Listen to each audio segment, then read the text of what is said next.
ഉടുപ്പിലെ കലാകാരന്റെ ക്യാൻവാസിൽ നിറയുന്നത് പാവങ്ങൾക്ക് വേണ്ടിയുള്ള ചിത്രങ്ങൾ.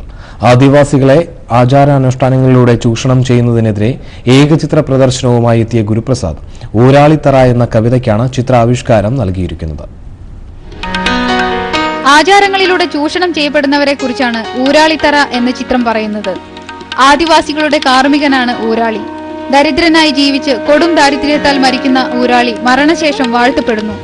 മലയാളപ്പുഴ സുധന്റെ ഊരാളിത്തറ എന്ന കവിതയെ ആസ്പദമാക്കിയാണ് ചിത്രം ഒരുക്കിയതെങ്കിലും കവിതയിൽ നിന്നും ചില മാറ്റങ്ങൾ കൂടി ഉൾപ്പെടുത്തിയാണ് ഗുരുപ്രസാദ് ചിത്രം വരച്ചിരിക്കുന്നത്.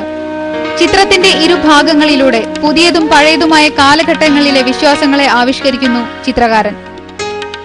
ഷെഡ്യൂൾഡ് കാസ്റ്റ് ട്രൈബ്സിന്റെ ആചാരാനുഷ്ഠാനങ്ങളിൽ പറയുന്ന, അതായത് നൈവേദ്യ രീതികൾ, ഈ മദ്യം, കള്ളും ചാരായവും പുകയിലയും മുറുക്കാനും എന്ന് പറയുന്ന ലഹരി പദാർത്ഥങ്ങൾ ഉപയോഗിച്ചുള്ള ആചാരങ്ങൾ, ഇത് ഏതോ ഹൈ ബ്രെയിൻ പണ്ട് ചെയ്ത ഒരു കുടുക്കാണ്. അതായത് ഇവരെ ട്രാപ്പ് ചെയ്യുകയാണ്. ഈ നൈവേദ്യം കളയാൻ ഒരിക്കലും എടുത്തു കളയാൻ പറ്റില്ല. അതുകൊണ്ട് അത് പുജിച്ചേ പറ്റൂ. കേരള ലളിതകലാ അക്കാദമി അവാർഡ് നേടിയ കേരളത്തിലെ ഏക പോലീസുകാരനാണ് ഗുരുപ്രസാദ്. ചിത്രകലയെ ജനകീയമാക്കാനാണ് പ്രദർശനത്തിലൂടെ ഉദ്ദേശിക്കുന്നതെന്ന്